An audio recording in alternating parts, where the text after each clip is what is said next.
Nasi menjadi sumber karbohidrat utama bagi sebagian besar masyarakat Indonesia. Sebenarnya banyak sumber karbohidrat lain yang melimpah di Indonesia seperti ubi dan jagung. Lantas mengapa masyarakat sulit beralih dari nasi? Nasi adalah makanan pokok mayoritas masyarakat Indonesia. Nasi selalu jadi pilihan ketika perut terasa lapar. Nggak pernah kepikiran buat ganti selain nasi sih. Soalnya udah biasa, terus kayak udah bikin kenyang aja gitu. Iya sih, nasi juga kan ini pokok makan kita sehari-hari juga itu. Iya, Jadi mending mana? kalau saya mending nasi. Gak ada sih, karena ya emang udah ketergantungan aja sama nasi gitu, nggak bisa gitu kalau tanpa nasi gitu. Ada beberapa alasan mengapa nasi menjadi makanan yang dipilih sebagian besar masyarakat. Pertama, nasi cocok disantap dengan beragam makanan lainnya, mulai dari olahan daging hingga sayur-sayuran. Selain itu, nasi juga bisa diolah menjadi berbagai macam hidangan sesuai selera. Di Jawa Barat misalnya ada nasi liwet dan nasi tutuk oncom. Di tempat lain ada pula olahan nasi lainnya seperti ada nasi goreng dan nasi kuning. Ada beberapa ungkapan tentang nasi yang dipercaya banyak orang.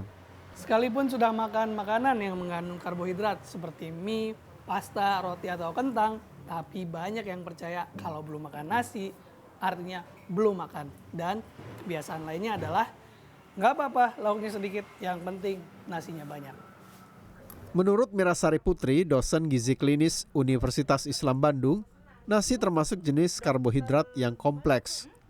Nasi memiliki beban glikemik dan indeks glikemik yang tinggi. Beban glikemik adalah kadar karbohidrat di dalam sebuah makanan yang mampu meningkatkan level gula darah. Sedangkan indeks glikemik merupakan kecepatan makanan tersebut meningkatkan gula darah. Nasi putih yang memiliki indeks glikemik tinggi membuat gula darah cepat meningkat. Alhasil, tubuh pun mengeluarkan hormon yang membuat tubuh merasa nyaman. Hormon yang dikeluarkan diantaranya hormon insulin oleh pankreas. Kemudian nanti hormon insulin akan merangsang pelepasan dari triptofan. Triptofan nanti juga akan merangsang pelepasan produksi dari hormon-hormon seperti serotonin, ya. Serotonin itu adalah hormon yang membuat rasa nyaman, tenang gitu, senang. Oleh karena itu orang-orang yang makan nasi itu biasanya memang merasa nyaman gitu, merasa enak, merasa tenang. Kemudian ada lagi hormon lainnya, itu hormon melatonin. Hormon melatonin ini seperti hormon untuk tubuh untuk berelaksasi.